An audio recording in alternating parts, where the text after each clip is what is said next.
Bonjour et merci de me rejoindre sur ma chaîne. Alors j'ai 3 personnes qui m'ont contacté la semaine dernière pour une infection urinaire, donc une cystite. Je me suis dit bon, j'ai bien fait une vidéo là-dessus. Et ben non, donc j'y remédie. Alors on va regarder un petit peu quelles sont les causes et puis quels sont bien sûr les remèdes et comment jouer sur le terrain. Alors les inconforts urinaires vont se manifester par des envies soudaines et fréquentes, par des brûlures à la miction ou des difficultés à uriner, et puis également parfois par du sang dans les urines. Quelles sont les causes de ces symptômes? Eh bien la plupart du temps c'est une infection bactérienne, très souvent c'est Escherichia coli. Donc Escherichia coli va migrer du côlon, donc sigmoïde, rectum, directement dans la vessie par la voie interne en fait, s'il y a de la constipation par exemple, et puis ça peut passer par la voie externe, s'il y a de la diarrhée, ça va remonter le long des parois jusqu'à la vessie. Ça va causer une inflammation et puis tous ces problèmes qui sont vraiment douloureux. Alors dans 80% des cas, ça vient soit d'une constipation et ou d'une diarrhée et également du sucre. Et puis dans 20% des cas, c'est lorsque les femmes sont mûres, au-dessus de 50 ans, il peut y avoir en fait une descente d'organes qui commence. Et dans ce cas-là, la vessie n'arrive pas à se vider correctement. Et du coup, il y a des infections à répétition et ça devient chronique. Alors comment réagir ? Première chose à faire, bien sûr, ça va être de modifier un petit peu l'alimentation. Ça vient très souvent du sucre. Un problème de sucre, un problème d'acidité, trop d'acidité. Donc on change un petit peu l'alimentation. Quand c'est aigu, on va faire ce que j'appelle journée de crise. Pendant une journée, on fait attention.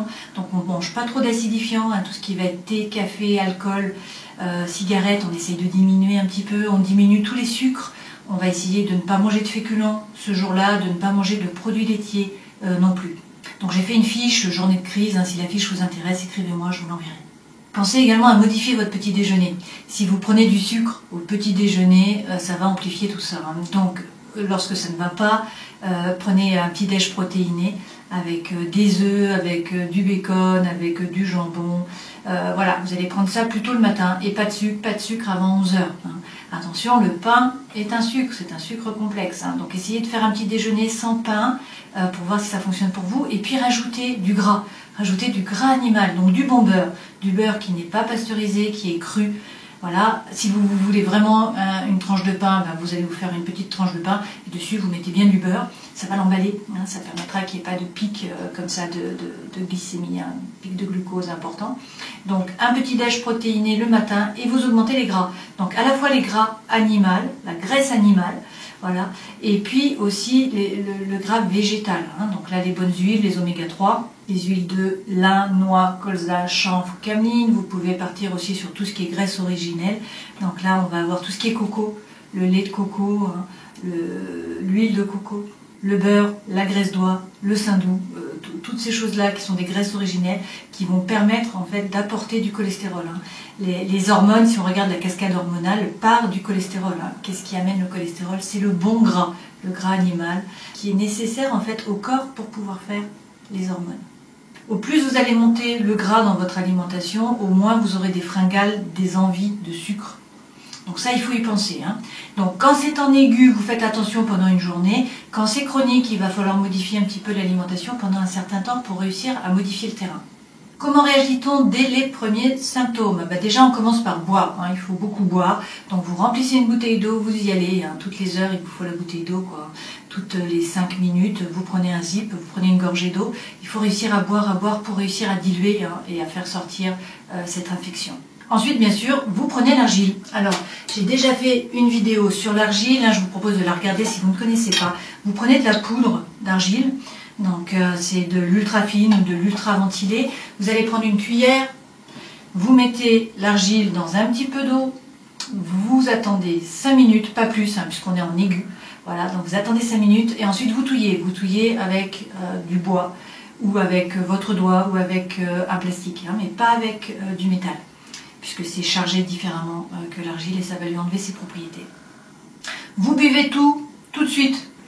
Vous ne buvez pas que le lait d'argile, non, vous buvez tout parce que l'information est dans l'argile. En parallèle, vous prenez des huiles essentielles. Alors moi, je pars toujours sur l'eucalyptus citronné. Dans ces cas-là, l'eucalyptus citronné, vous vous en servez aussi lorsque vous avez des douleurs articulaires, des douleurs musculaires, et puis également pour éloigner les moustiques. C'est une huile qui est très souple, hein, qui est d'usage très courant. Il n'y a pas de grosses contre-indications. La femme enceinte avant 3 mois. Voilà. Et puis, bon, les enfants quand ils sont vraiment tout petits, mais sinon, pas de contre-indication par rapport à cette huile. Donc, vous mettez quelques gouttes. Hein, moi, je mets 2-3 gouttes dans la main. Et puis, je vais ajouter d'autres huiles. Vous savez que je fais toujours des synergies d'huile pour avoir plus de propriétés. Donc, en général, je vais prendre du titri, du niaouli, de l'amande poivrée, ce que vous avez sous la main. Vous mettez au moins 3 huiles dans la main. Hein, et puis ensuite, vous allez vous masser le bas du ventre. Donc là, on fait une attaque avec l'argile et puis avec les huiles essentielles. 20 minutes après, vous recommencez. Donc au bout de 15 minutes, vous repréparez un verre, vous reprenez un verre, donc vous remettez de l'eau, vous remettez de l'argile dedans, une cuillère à soupe, vous attendez 5 minutes, vous touillez, vous buvez et vous refaites les huiles essentielles. C'est ce que j'appelle l'attaque. En général, ça fonctionne très très bien. Si vous avez commencé dès les premiers symptômes, ça va arrêter la crise. Pourtant, il ne faut pas vous arrêter, c'est-à-dire qu'il va falloir recommencer dans la journée. Vous allez, par exemple, si ça se passe le matin, vous allez reprendre un verre d'argile en début d'après-midi et vous en reprendrez un le soir. Sinon, vous n'allez plus avoir de douleur, il n'y aura plus de symptômes, vous allez passer à autre chose et puis en fait, ça reviendra le lendemain. Donc là, il faut bien continuer sur la journée l'argile et également les huiles essentielles. Ne plus faire toutes les 20 minutes, c'est que au début, en fait, vous allez faire une première fois et 20 minutes après pour vraiment faire une attaque. Et puis ensuite, vraiment, vous refaites 2 ou 3 fois dans la journée. Et vous continuez de boire. Il faut continuer à boire sur la journée pour bien diluer. En parallèle de l'eau, de l'argile et puis également donc, des huiles essentielles, eh bien, il va falloir travailler sur cette constipation et ou sur la diarrhée. Prenez ce qui résonne pour vous. Pour la constipation, on part sur du psyllium. Alors le psyllium, c'est du tégumin de plantain, c'est du blond qu'on prend parce que c'est celui qui vient d'Inde et non pas le marron qui vient de Méditerranée. Celui de Méditerranée a moins de mucilage, donc en fait il est abrasif, tout simplement, ça va être plutôt un laxatif. C'est pas du tout ce qu'on veut.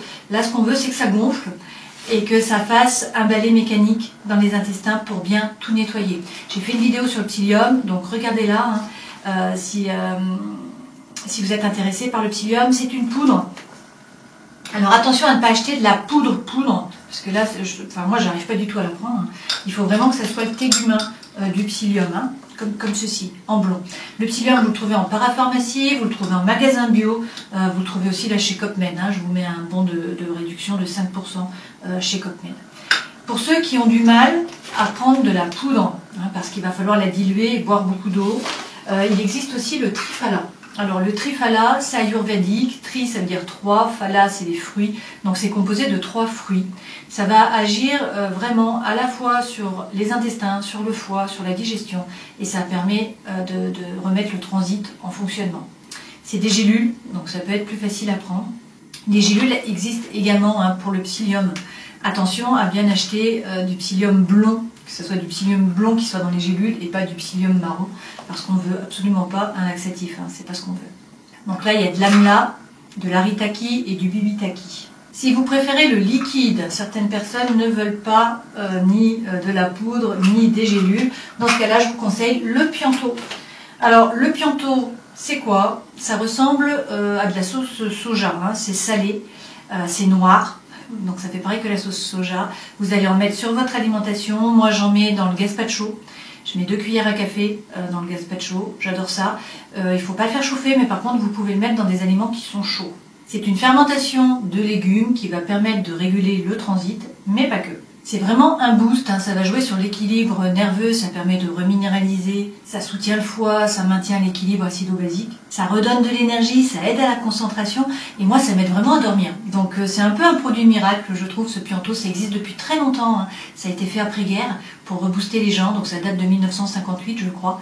C'est un très bon produit, je trouve. Achetez la petite bouteille si ça vous intéresse pour tester, parce que si jamais vous n'aimez pas le goût, ce sera compliqué, c'est pas la peine d'acheter la grande bouteille. La petite bouteille est à 22 € je crois, je vous mets aussi une réduction de 5%. Donc pour jouer sur la constipation, sur la diarrhée, on a le psyllium, il faut tout de suite attaquer quand ça va pas. Le paquet est grand, on part sur des paquets de 500 grammes. Donc en fait, là vous allez faire pendant 3 jours. Vous faites des cures ponctuellement, hein, une ou deux fois dans l'année. Et puis ensuite, dès qu'il y a quelque chose qui ne va pas, pensez au psyllium. Pensez qu'il faut toujours nettoyer les intestins. Hein. C'est souvent un problème d'intestin. Que vous soyez constipé ou que vous ayez la diarrhée, le psyllium fonctionne très bien. Le trifala aussi. Hein. Donc soit vous faites le psyllium, soit vous faites le trifala, soit vous faites le pianto. Le pianto ne fonctionnera pas pour la diarrhée. Hein. Ça ne va pas vous aider pour la diarrhée. Donc ça marche si c'est en aigu. Si maintenant c'est en chronique, vous pouvez peut-être vous aider avec certains produits. CopMed fait le Cystifol, qui est un produit qui est liquide, que moi j'aime beaucoup. Vous allez prendre 3 à 6 cuillères à café dans en fait une petite bouteille d'eau le matin dans votre gourde. Et puis comme ça, vous allez le boire sur tout le matin. C'est constitué d'hibiscus, qui va aider à drainer les reins. Dedans, vous avez également de la canneberge, qui aide à ce que les Escherichia ne se fixent pas, hein, que les bactéries n'arrivent pas trop à se fixer sur les parois de la vessie. Vous avez de la busserole aussi qui va aider pour la vessie. Alors attention si vous avez une insuffisance rénale. Dans ce cas-là, il vaut mieux partir sur l'orthosiphon, sur la verge d'or ou encore sur le pilocel, ça dépend de votre âge. Bon. Ce produit contient aussi de la bruyère, du bouleau, du chien-dent et puis des queues de cerise, je crois. Donc c'est un très beau produit, ça coûte 28 €. C'est pas mal si vous êtes en chronique de l'avoir à la maison et puis de faire un petit traitement tout en pensant à votre alimentation hein, à côté. Sinon, vous pouvez prendre un macérat, donc un macérat de bruyère, hein, le bourgeon de bruyère, qui fonctionne très bien. Moi, je l'achète chez La Royale parce que je trouve que la qualité est meilleure qu'ailleurs et que ça fonctionne à coup sûr. Dans ce cas-là, vous allez prendre, soit vous prenez 10 gouttes par jour, hein, soit sinon, si vous l'avez chez vous et que vous êtes en aigu, vous allez prendre 5 gouttes 3 fois par jour. Donc vous ferez 5 gouttes le matin, le midi, le soir, ça vous fera 15 gouttes dans la journée. Sinon, vous prenez directement 10 à 15 gouttes le matin ou le soir. Hein.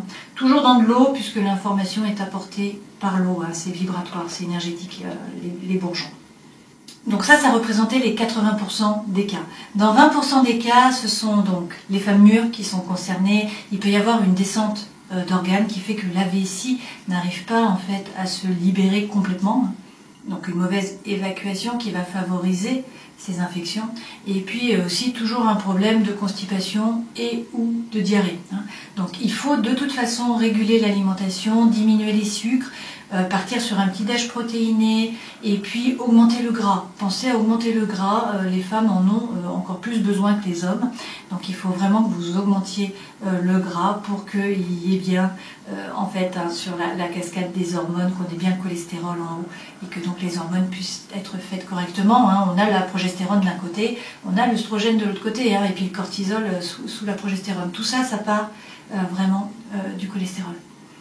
Donc pensez au gras, augmentez le gras. Ensuite, vous pouvez prendre également donc, le macérat de bruyère qui fonctionne très bien. Ça fait pour les infections urinaires, donc qui sont aiguës, qui sont chroniques. Ça fait pour les inflammations, ça fait pour les calculs. Moi, ce que je fais, c'est que j'en donne 10 gouttes le matin, par exemple. Et puis, en complément, vous allez prendre un bourgeon d'érel. Alors, c'est l'érel qu'on donne pour les femmes qui ont plus de 50 ans, qui ont des inflammations chroniques, notamment sur le bas-ventre, hein, alors que ce soit la vessie, que ce soit les intestins. Lorsqu'il y a des fuites urinaires aussi, lorsqu'il y a des descentes hein, d'organes, lorsque les femmes qui ont des bandes aussi. Donc voilà, c'est l'érel, le bourgeon de la femme qui est mûre. Donc dans ce cas-là, moi je donne 10 gouttes le soir, hein, vous faites l'un ou l'autre, mais voilà, à peu près, ça permet de jouer sur les deux tableaux, donc à la fois la bruyère et puis à la fois l'érel.